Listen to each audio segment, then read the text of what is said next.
The old man's hand trembled as he shoved the crumpled paper bag back into Samuel's chest, his watery blue eyes locking onto the young black man's face like it was a ghost risen from some long-buried grave. "You think this fixes it? Boy, this ain't charity. It's a goddamn apology you owe me from 60 years ago."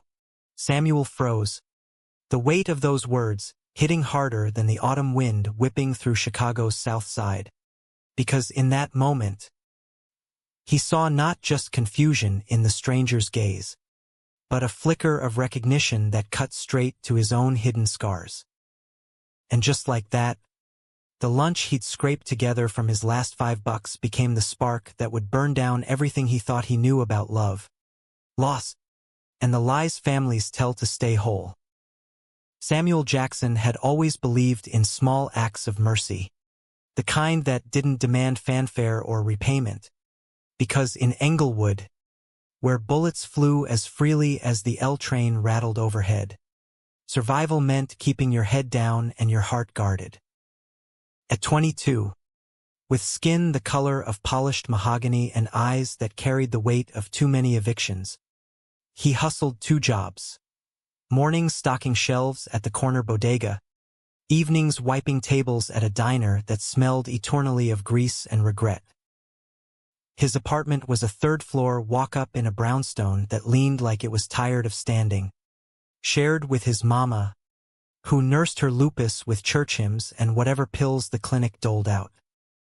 Samuel's dad had split when he was 8, leaving behind nothing but a Polaroid of them fishing on Lake Michigan and a lingering ache that made Samuel vow never to let anyone close enough to leave a mark. That Tuesday in October, the air hung heavy with the promise of rain, the kind that turned potholes into mirrors reflecting the city's jagged underbelly. Samuel's shift at the diner ended late, his apron stained with ketchup and coffee spills, pockets lighter than when he'd started. He'd packed an extra sandwich that morning, ham on rye, pilfered from the diner's walk-in, thinking of his mama, but as he cut through the alley behind the L tracks, he spotted him. The old white man slumped on a milk crate, muttering to shadows, his tweed coat frayed at the cuffs like forgotten dignity. Alzheimer's had carved deep lines into his face, turning once sharp features into a map of confusion. But there was something aristocratic in the slope of his shoulders, a remnant of old money that didn't belong in this zip code. "Hey, Mr. Samuel called softly, approaching like he would a skittish stray. "You all right? Looks like you could use this." He held out the bag, the bread's crust peeking through the wax paper. The old man, William, as Samuel would later learn, snatched it with surprising ferocity, his gnarled fingers brushing Samuel's in a touch that sent an unexpected shiver up the younger man's arm. Up close, William's eyes were a faded cornflower blue, clouded but piercing, and for a split second, they cleared, focusing on Samuel as if he'd been summoned from a dream. You're him," William rasped, voice cracking like dry leaves. "Tommy? Is that you? Tommy? God, I waited all these years." He tore into the sandwich with trembling hands, crumbs scattering like confetti from a funeral, tears carving paths down his weathered cheeks. Samuel knelt beside him, heart twisting in that unfamiliar way it did when vulnerability cracked open the world. He wasn't Tommy, whoever that was, but in William's gaze, he saw a lifetime of unspoken longing, the kind that Samuel knew too well from stolen glances in the diner bathroom mirror, from the crushes on boys who'd never look back because the world said they shouldn't. Samuel stayed until the old man dozed off, head lolling against the brick wall, the empty bag clutched like a talisman. He draped his own jacket over William's lap, thinner than tissue paper but better than nothing, and slipped away into the gathering dusk, the chill seeping into his bones like a warning. Back home, He warmed canned soup on the hot plate, listening to his mama's labored breaths from the next room. "Kindness comes back, baby," she'd say, quoting her Bible, but Samuel wondered if it ever did, or if it just left you colder. The next morning dawned gray and unforgiving, the kind of Chicago autumn that clawed at your throat with diesel fumes and regret. Samuel shuffled to the bodega in his threadbare hoodie, the one with the hole at the elbow that let the wind whisper doubts into his ear. He was midway through stacking cans of beans when Mr. Patel, the owner, hollered from the register. "Samuel, some fancy suit outside asking for you." "Looks like he drove in from the Gold Coast." Samuel wiped his hands on his jeans, pulse quickening with a mix of curiosity and dread. Stepping onto the cracked sidewalk, he blinked against the glare of a gleaming black Lincoln Town car idling at the curb, its chrome accents catching the weak sun like a predator's teeth. The driver, a middle-aged black man in a crisp uniform, nodded deferentially and opened the rear door. Inside, partially obscured by tinted glass, sat a figure in a tailored wool overcoat, white, late 30s, with the kind of jawline that screamed trust funds and therapy sessions. "Mr. Jackson?" the man said, voice smooth as bourbon, extending a manicured hand. "I'm Elias Grant. My father-in-law, William Hargrove, mentioned you. Said you saved his life yesterday. We're grateful." Samuel's mouth went dry. Hargrove. The name rang a faint bell, like something from the society pages his mama used to clip, back when she dreamed of better days. "I just gave him a sandwich, man. No big deal." Elias chuckled, a low sound that didn't reach his eyes. To William, it was everything.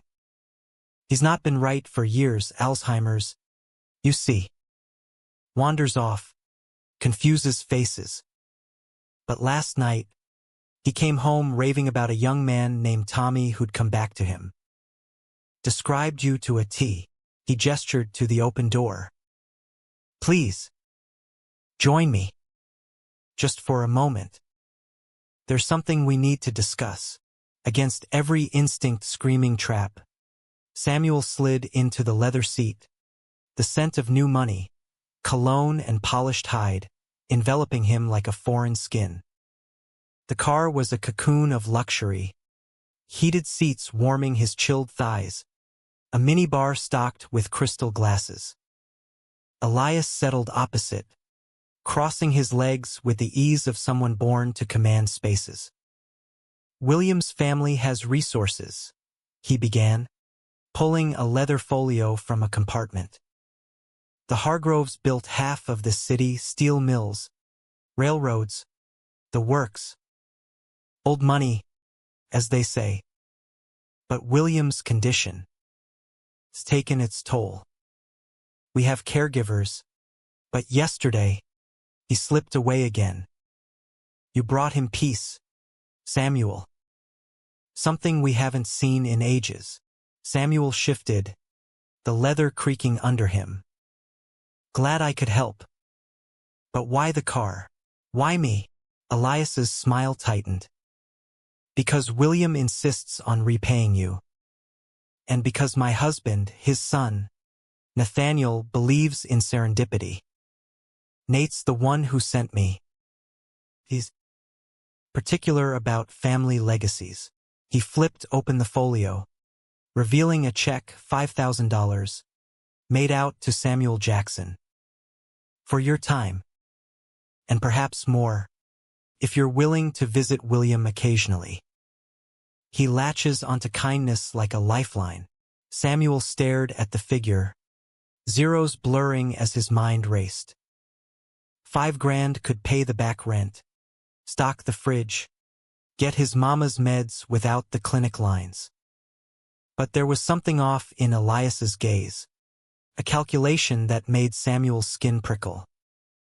"I ain't no charity case," he said finally, voice steady despite the tremor in his chest. "But yeah, for the old man, I'll do it." As the car purred away, leaving Samuel standing on the sidewalk with the check burning a hole in his pocket, he couldn't shake the feeling that he'd just stepped into a story much bigger than his own. One where kindness wasn't free, and ghosts from the past had teeth sharp enough to draw blood. The visits started innocently enough.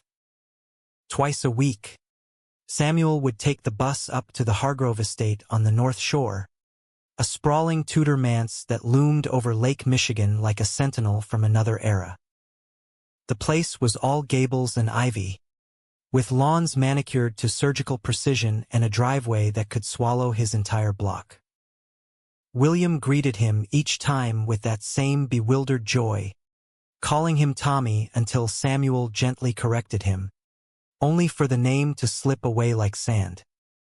They'd sit in the sunroom, overlooking waves crashing against the shore, and William would ramble, stories of Prohibition speakeasies, jazz clubs in Bronzeville where colored and white folks dared to dance together, a war that stole his brother and left him adrift. One afternoon, as golden light slanted through the leaded glass, William pressed a faded photograph into Samuel's hand. It showed two young men in their 20s, arms slung around each other on a pier, the windy city skyline hazy behind them. One was William, hair slicked back, grin cocky as sin. The other, dark-skinned and laughing, eyes crinkled in pure bliss. "That's Tommy," William whispered, tracing the face with a finger that shook. "My Tommy. We were gonna run away, you know? To California, where the sun don't judge. But then, the family found out. Beat the truth out of him. I was too scared to fight back." Samuel's throat tightened, the image searing into him. He saw himself in Tommy's smile, the quiet defiance, the love that bloomed in stolen moments. "What happened to him?" he asked, voice barely above the waves. William's eyes glazed, lost in the fog. "He forgave me. Always did. But I never forgave myself." He patted Samuel's knee, mistaking him again. "You're a good boy, Tommy. Don't let 'em break you like they broke us." That night, back in his cramped apartment, Samuel couldn't sleep. The photo burned in his mind, a mirror to his own secrets. He'd known he was gay since 14, when a classmate's brush of fingers in the locker room ignited something fierce and forbidden. But in Englewood, where machismo was armor and vulnerability a target, he'd buried it deep, hookups and shadows, apps deleted after one use, a life half-lived. William's story cracked that armor, whispering that love like theirs wasn't a curse, but a revolution unfinished. The turning point came on Samuel's third visit. As he navigated the marble-floored foyer, a door creaked open from a side hall, and there he was, Nathaniel Hargrove, William's son, stepping into the light like he'd been waiting. Nate was 38, with William's blue eyes sharpened by intellect, his frame lean from years of yoga retreats and boardroom battles. Salt and pepper hair cropped close, a jaw shadowed with stubble. He wore a cashmere sweater that hugged his chest in a way that made Samuel's pulse stutter. Gay? Elias had let slip once, openly, in their circles, but the Hargrove name carried ghosts of its own. "You're the one," Nate said, extending a hand, his grip firm, warm, lingering a beat too long. "Dad's guardian angel." Elias can't stop raving. Samuel swallowed, hyper-aware of the calluses on his palms against Nate's smoothness. Just sandwiches and stories, Mr. Hargrove. Your dad's the one with the tales. Nate's laugh was low, genuine, crinkling the corners of his eyes. Call me Nate. And it's Nathaniel to the lawyers.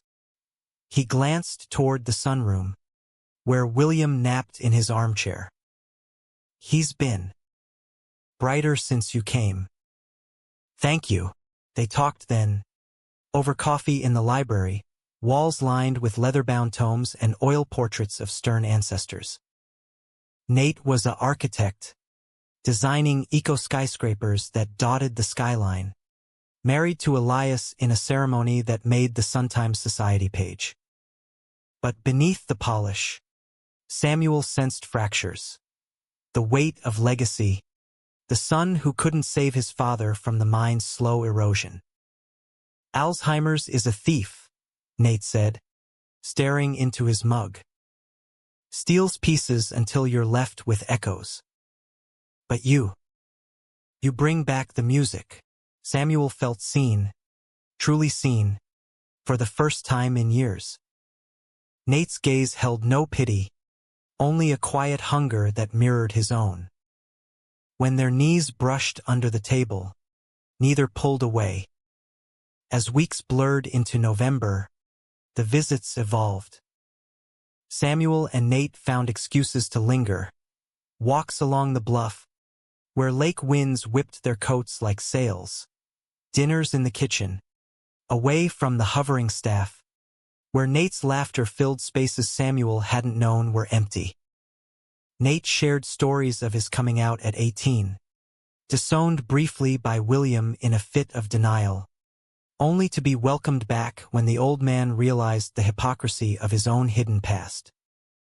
He loved Tommy, you know, Nate confessed one evening, firelight dancing on their faces. Never admitted it fully, but the letters I found in the attic. They were poetry.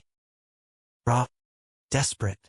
Samuel opened up too, haltingly, about his dad's absence. The homophobia that simmered in his neighborhood like bad blood. The dreams of art school he'd shelved for survival.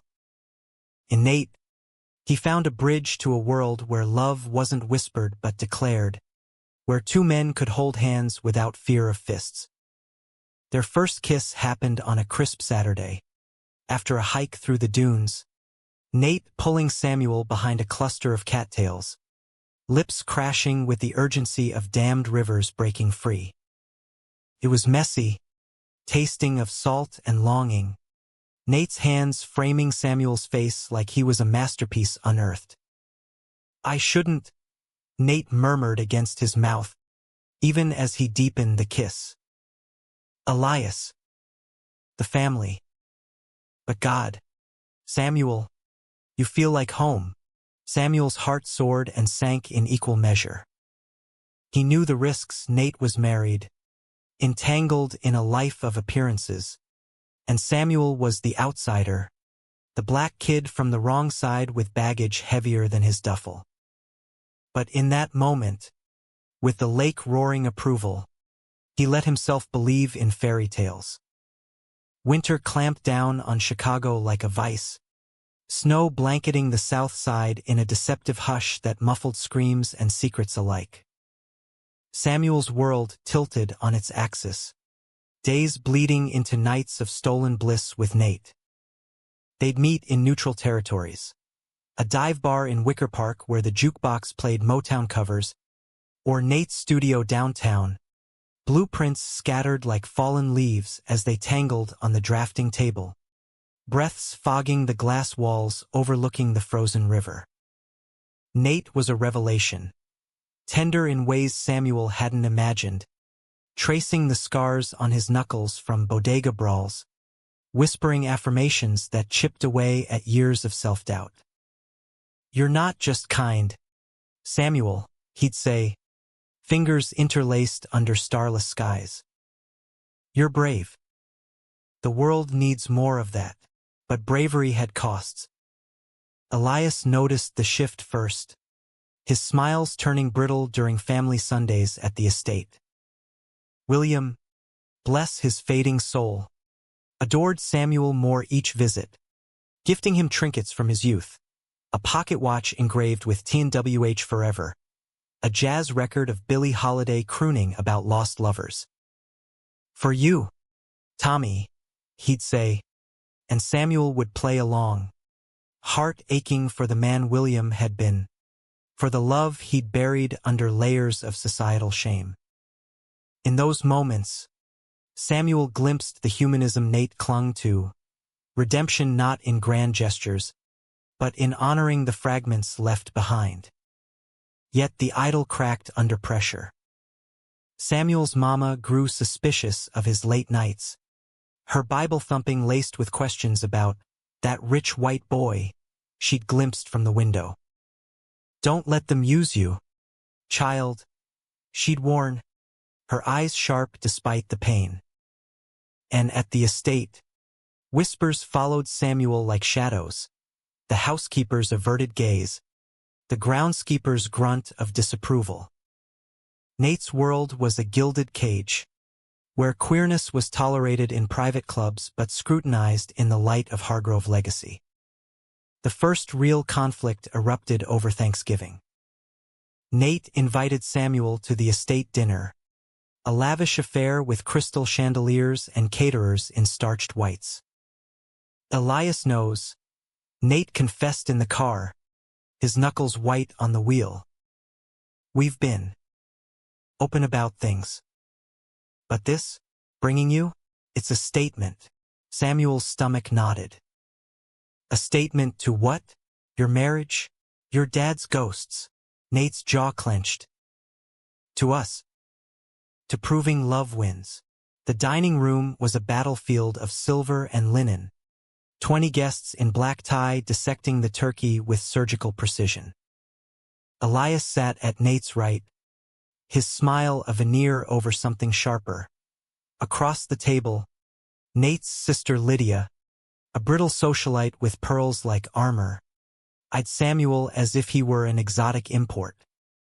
William, dressed in a velvet smoking jacket, beamed at Samuel from the head, mistaking him for a long-lost nephew. "Tommy's brought a friend," he announced, raising his glass, sloshing wine like blood. Laughter rippled, forced and tinkling, but Lydia's voice cut through. "Darling, who's this? One of your projects?" "Nate," the word hung, laced with implication, and Samuel felt the room's eyes pin him, the black outsider in a sea of pale privilege. Nate's hand found Samuel's under the table, squeezing. "This is Samuel Jackson. He's been a godsend to Dad. And to me." Elias cleared his throat, ever the diplomat. "Indeed. Samuel's visits have been invaluable. Though perhaps we should discuss compensation more formally." His tone was light, but the subtext landed like a slap. "Your help, not family." Dinner dragged, courses of foie gras and heirloom carrots a blur of discomfort. William, emboldened by wine, launched into a rambling toast about the old days, his words slurring into a confession that hushed the room. "Tommy and I, we danced in places they said we couldn't. Loved fierce, like the lake storms. But fear's a cruel master." He reached for Samuel, eyes pleading. "Don't run again, boy. Promise me." The table froze, forks suspended. Lydia's face drained of color. Elias busied himself with his napkin. Nate stood, voice steady. "Dad's right. Love isn't a phase or a scandal. It's the only truth that lasts." He pulled Samuel up, their chairs scraping like accusations, and in a move that shattered the crystal calm, kissed him soft, defiant, right there amid the turkey bones and judgment. Gasps echoed, Lydia's wine glass tipping in shock. "Nathaniel," Have you lost your mind? But Nate held Samuel close, whispering, worth it, as chaos bloomed. William clapped, oblivious and joyful. Elias rose, face a mask of controlled fury. Enough. This isn't the time. Samuel pulled back, cheeks burning, the taste of Nate's lips a lifeline amid the storm. They fled to the library, hearts pounding, where Nate collapsed against the shelves, laughing through tears. I love you, he said, the words tumbling out like they'd been caged too long. Not as a fling. As my future. Samuel's world spun. Love. The word was a bridge he'd never crossed, but with Nate's arms around him, felt possible, human, even. They made love there on the Persian rug, urgent and reverent, bodies mapping promises against the cold marble floor. Afterward, tangled in each other's limbs, Nate traced Samuel's spine. We'll figure it out. Elias and I. It's been over in spirit for years. This is real, but reality intruded at dawn. Samuel woke to his phone buzzing. Texts from his mama. Frantic. Where are you? News is saying Hargrove scandal boy. What have you done? He slipped out while Nate slept. The estate's grandeur mocking him as he called a rideshare. The check from months ago a bitter echo in his wallet. Back home, the South Side embraced him with its familiar grit, but the buzz was electric. Local news apps lit up with blurry photos from the dinner. Nate's kiss frozen in pixelated defiance. Headlines screaming Hargrove heirs shocking affair with help. Comment sections erupted. Slurs from anonymous trolls. Support from queer activists. But all of it painted Samuel as the villain. The gold digger tainting old bloodlines. His mama waited at the kitchen table, Bible open, eyes red-rimmed. Samuel Isaiah Jackson, you sit down and explain this mess. Her voice trembled, not with anger, but fear, the kind that came from raising a black son in America, where love could be lethal. He told her everything, words spilling like confession. She listened, fingers steepled, then pulled him into a hug that smelled of Vicks and vanilla. Love's a gift, baby, but it don't come free. That man's world, it chews up boys like you and spits out bones. You sure? Samuel nodded, but doubt gnawed. That afternoon, Nate called, voice hushed. It's blowing up. Lydia's threatening to cut Dad off unless I end it. Elias wants a divorce. Clean break. But I meant it, Sam. I love you. The words warmed, but so did the warning in Nate's pause. Come to me tonight. We'll talk. Samuel went, drawn like moth to flame, to Nate's downtown loft, a minimalist haven of glass and steel, city lights sprawling below like a conquered kingdom. They talked, then loved, then talked again. Nate outlining plans. Divorce papers drafted. A trust for William that Samuel could help manage. A life together in a brownstone of their own. We'll fight for this, Nate vowed, forehead to Samuel's. For us, for Dad's truth, in the quiet hours. As snow flurried against the windows, Samuel almost believed. But as he drifted to sleep in Nate's arms, a text lit his phone from an unknown number. Stay away from Nathaniel, or William pays the price. Betrayal's shadow loomed, but love blinded him to its shape. December arrived with a vengeance. Blizzards burying the city in white drifts that isolated neighborhoods like forgotten grudges. Samuel and Nate's romance deepened in defiance. A clandestine ballet of hotel rooms and midnight drives to Indiana Dunes. where they could pretend the world was theirs alone. Nate was insatiable for Samuel's stories, sketching portraits of him amid the waves, charcoal lines capturing the curve of his jaw, the fire in his eyes. "You're my muse," Nate murmured one night, as they lay spent in a gary motel, neon sign buzzing like a heartbeat. "My redemption," Samuel bloomed under the attention, enrolling in night classes at a community college, sketching urban landscapes that blended Englewood's raw edges with the North Shore's elegance. His mama softened, even joining them for coffee once, her wary gaze thawing at Nate's genuine charm. William's condition worsened, spells of lucidity rarer, but on good days, he'd pull Samuel aside, pressing more relics into his hands, a love letter yellowed with age, Tommy's handwriting looping like vines. "We'll meet under the bean, my Willie. Don't let the wolves win." These artifacts wove a tapestry of the past, humanizing William from doddering relic to tragic hero. Samuel devoured them in secret, seeing parallels to his own fears, the terror of exposure, the ache of half-truths. Nate, too, delved deeper, commissioning a documentary on Chicago's hidden queer history, with Tommy and William as unsung chapters. "This is for Dad," he told Samuel. "For us."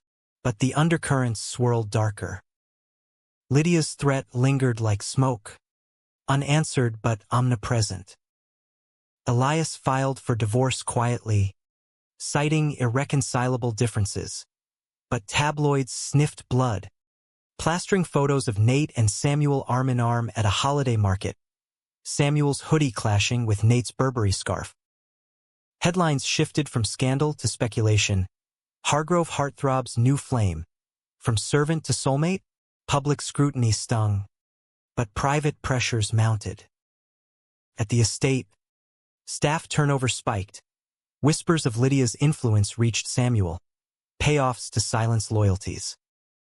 One evening, as he helped William with a puzzle of the city skyline, the old man seized, eyes wild. "They're coming for you, Tommy." The family's always known, hired men to watch, to warn. He clutched Samuel's shirt, breath ragged. "I told them to stop. But Nate, my boy's just like me." Weak, Samuel soothed him, but the words burrowed. Was history repeating? The Hargrove machine grinding lovers to dust? He confronted Nate that night in the sunroom, fire crackling like accusations. "Your sister's poison, Nate. And your dad's slipping. Says things that don't add up." Nate paced, shadows carving hollows under his eyes. "Lydia's desperate. Dad's estate is the last leverage she has. But Elias, he's the wild card. Always has been." He stopped, cupping Samuel's face. "Trust me. I've got lawyers tying it all up. We're almost free." The lie tasted bitter, but Samuel swallowed it, buoyed by Nate's kiss. They escaped to New Year's in a cabin upstate, snowshoeing through pines heavy with frost. Champagne toasting futures painted in broad strokes. A gallery show for Samuel's art. Nate's firm going green. William in a care facility with lake views. On New Year's Eve, under a sky ablaze with fireworks, Nate dropped to one knee. Not with a ring, but a key. "To my place. Permanently. Marry me, Sam. Let's build this." Tears froze on Samuel's lashes. "Yes," he breathed, pulling Nate up into an embrace that defied gravity. They made love by the hearth, bodies sinking like tides, whispers of forever mingling with the wind's howl. January thawed the lies. It started with a call from Mr. Patel. "Boy." Some suits came by the bodega, asking questions. Said you stole from the Hargroves. Samuel laughed it off. Petty harassment, but unease festered. Then William vanished again.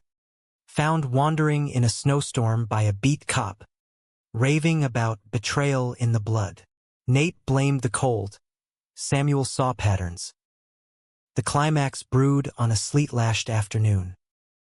Samuel arrived at the estate unannounced, key from Nate burning in his pocket, to find the gates ajar, driveway littered with suitcases. Inside, chaos. Lydia screeching at Nate in the foyer, Elias overseeing movers boxing William's belongings. The old man huddled in a corner, photo album clutched like a shield. What the hell? Samuel demanded, shoving past a burly guard. Nate whirled, face ashen. Sam, go. This isn't. Lydia spun, eyes venomous. Ah! The paramour arrives. Perfect timing. She thrust a folder at Samuel. Divorce papers. Yes, but laced with addendums.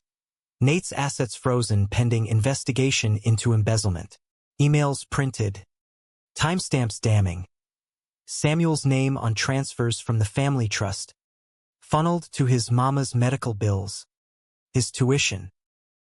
Samuel's blood iced. Nate? What is this? Nate's mouth worked soundlessly. It's not, Elias forged, but Elias stepped forward, calm as a blade. Forged? Darling, you signed them yourself. In a moment of passion, he glanced at Samuel, pity feigned. We tried to warn you. Nate's always been impulsive, but involving the help in our finances. Sloppy. Betrayal landed like a gut punch. Samuel's eyes locked on Nate's, searching for denial, for fight. But Nate crumpled, whispering, I was protecting us. The money. It was for the cabin, for your show. I didn't think. You didn't think. Samuel's voice broke, raw as the wound. You used me. Made me the thief in your family's script. He backed away, chest heaving, the room spinning with Hargrove ghosts. Tommy's forgiveness a curse now, William's warnings prophetic. Lydia smirked. Run along, boy. Before we press charges. Samuel fled, sleet stinging like accusations, the key discarded in a snowbank. Back in Englewood, he barricaded himself, phone silenced, art supplies untouched. His mama banged on the door, but he couldn't face her pity. Nights blurred into fever dreams, Nate's touch turning to chains, William's eyes accusing. 2 days later, a knock shattered the silence. Not Nate, Elias. Alone, coat dusted with flurries. May I come in? He asked, voice stripped of polish.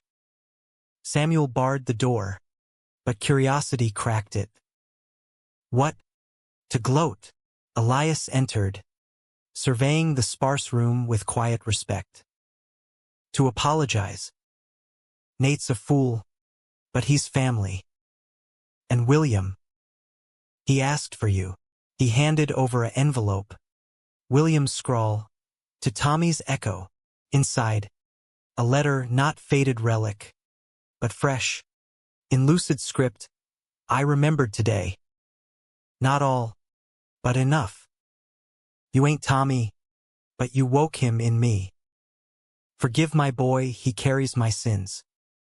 Love ain't betrayal, it's the fight after. Yours, William Hargrove. Elias sighed. The transfers were real, but legal. Nate panicked, confessed to Lydia for leverage. She's backing off now. But you deserve truth. Samuel's walls trembled. Why tell me? Because humanism isn't Hargrove money. Seeing the man, Not the mistake. Elias left, the door clicking like a period. That night, Samuel drove to the estate, borrowed beater coughing exhaust, hard a war drum. Nate waited on the bluff, silhouette against the moonlit lake, eyes hollow. Sam, don't. Samuel halted paces away, wind howling their divide. You lied.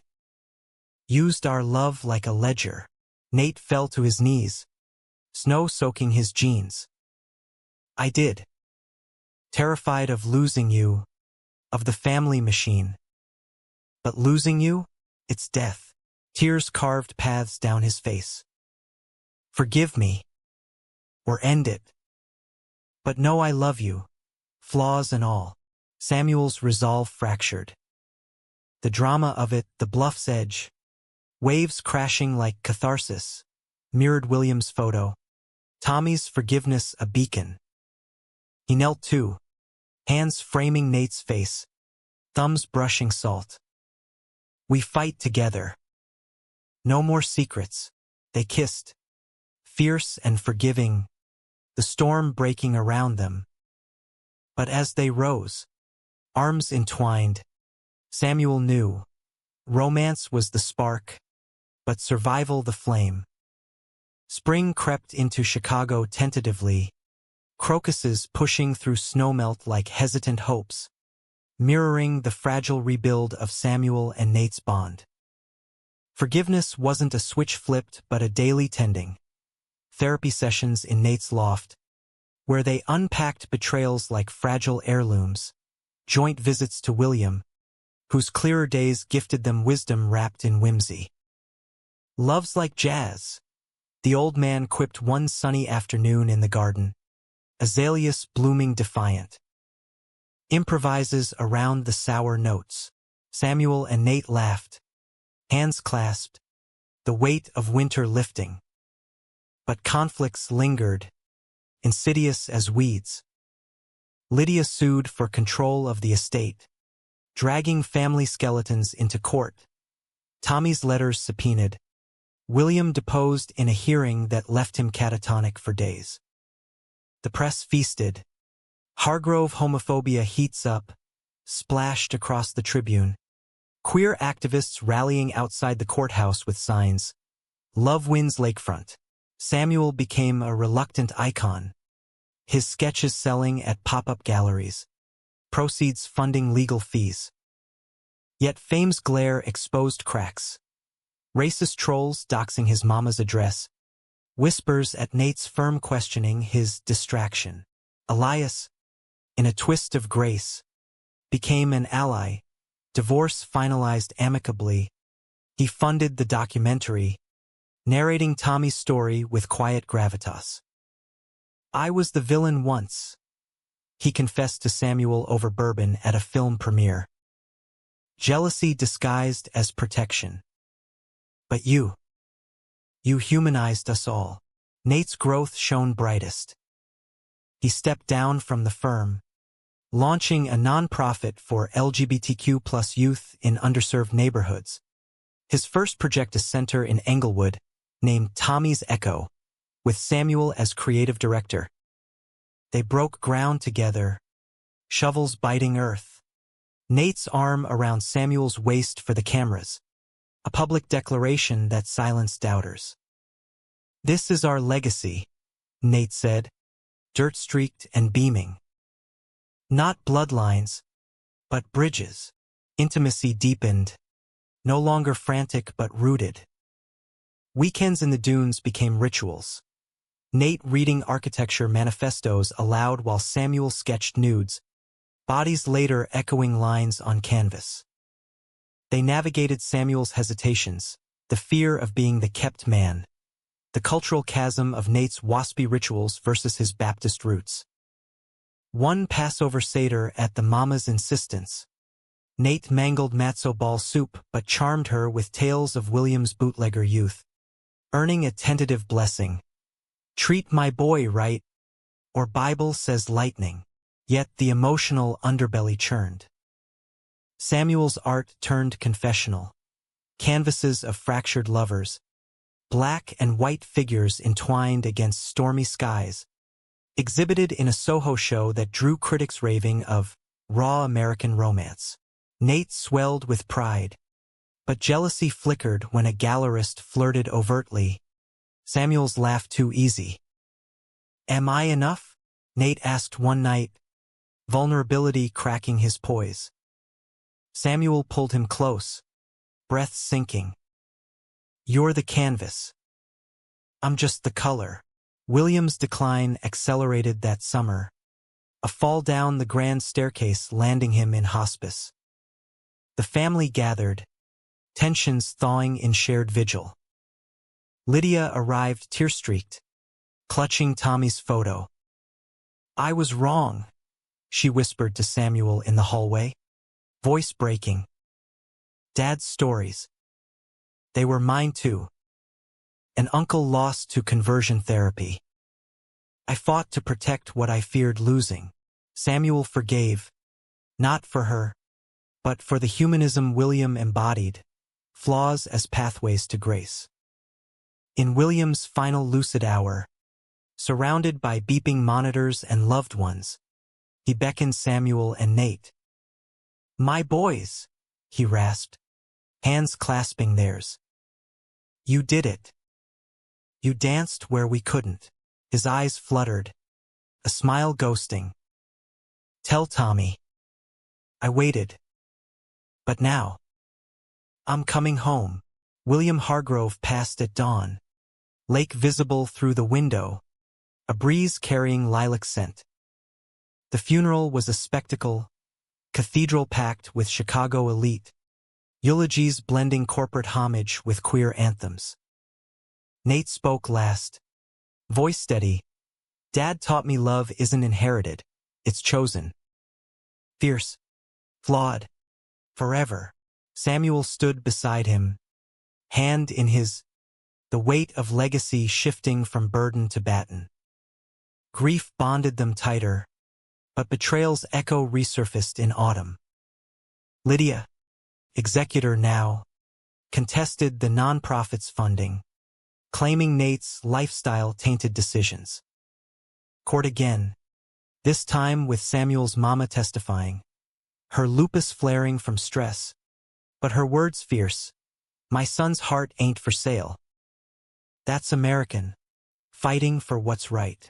The judge ruled in their favor, but victory tasted Pyrrhic.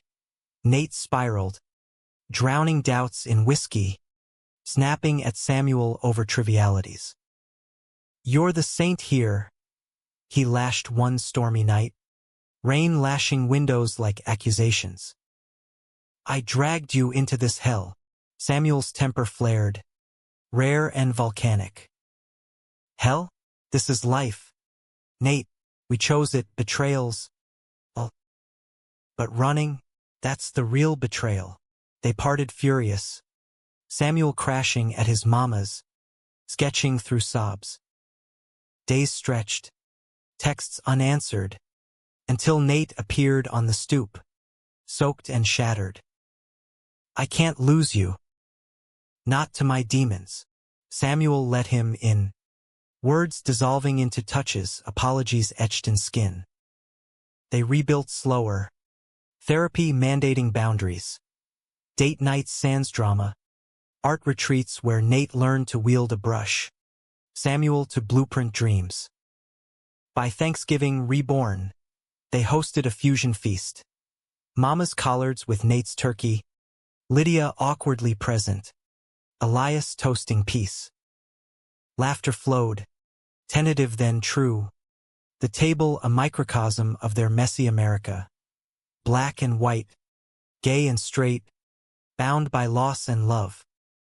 As snow dusted the windows, Nate pulled Samuel aside, ring box trembling in his palm.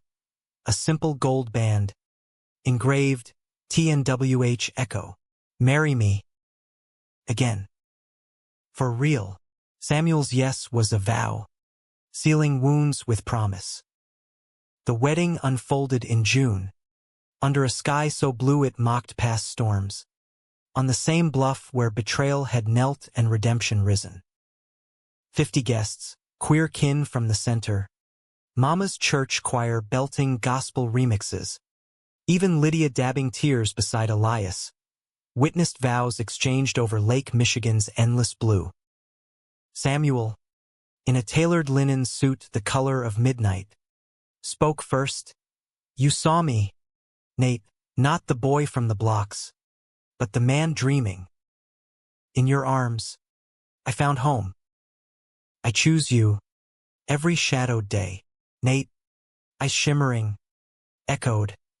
You woke the ghosts. Sam, turned curses to songs. With you, love isn't survival, it's symphony. Forever mine. They kissed to cheers and waves crashing hallelujahs. Rings glinting like lighthouses. The reception sprawled on the estate lawns, now deeded to the nonprofit. Jazz quartet swinging Tommy's favorites.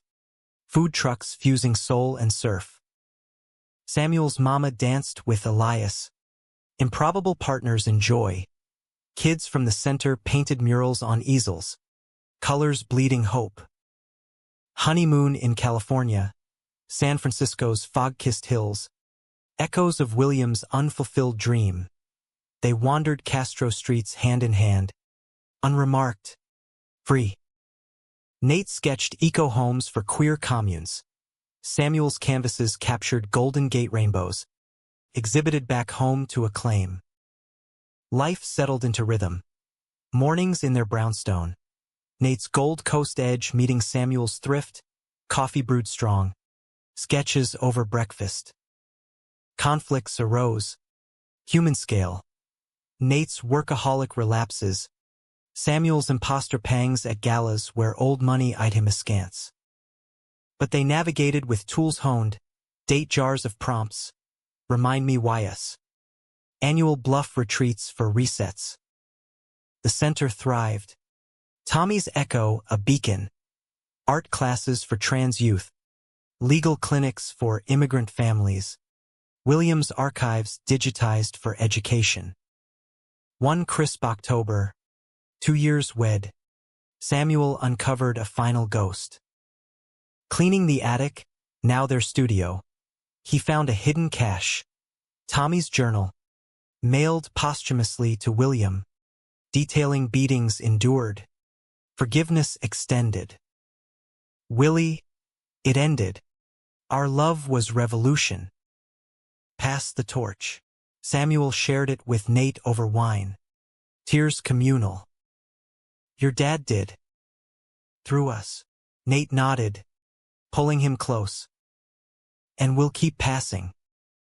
For the boys like you were, lunch in hand, heart open. The humanistic close came quietly, as such truths do. Samuel's mama, lupus claiming her on a spring dawn, passed in her sleep, Bible open to psalms of comfort. Her funeral packed the block, choir swelling as Samuel eulogized. She taught mercy starts small, a sandwich, a stand. Mama, you raised a lover, not a fighter. But damn, we fight for love. Nate held him through grief, their bond annealed. In Englewood's heart, they founded a scholarship, Jackson Echoes, for Black queer artists. First award to a kid with Samuel's fire. Years layered. Nate's gray deepening. Samuel's sketches maturing to murals citywide. Lydia softened into auntie. Funding exhibits. Elias, finding love with a barista, toasted at their vow renewals. William's grave, lakeside, bloomed wildflowers, tended by volunteers. On their 10th anniversary, bluff-bound, Nate knelt anew. Still yes, Samuel laughed, wind-tossed. Always. But now, you kneel, I demand foot rubs. They danced then, slow and sure, lake whispering approval. In America's vast, bruised canvas, racism's scars, queer's triumphs, they etched their arc. From alley sandwich to eternal echo, proving love's plot not climax, but continuum. Dramatic in depths, emotional in ebbs, romantic in returns, humanistic in holds. For in the end, as William might croon, is not the fall that defines, but the fierce, flawed rising. And so, under Chicago's eternal wind, Samuel and Nate walked on, hands linked, hearts full, the luxury car of fate long traded for the humble engine of home.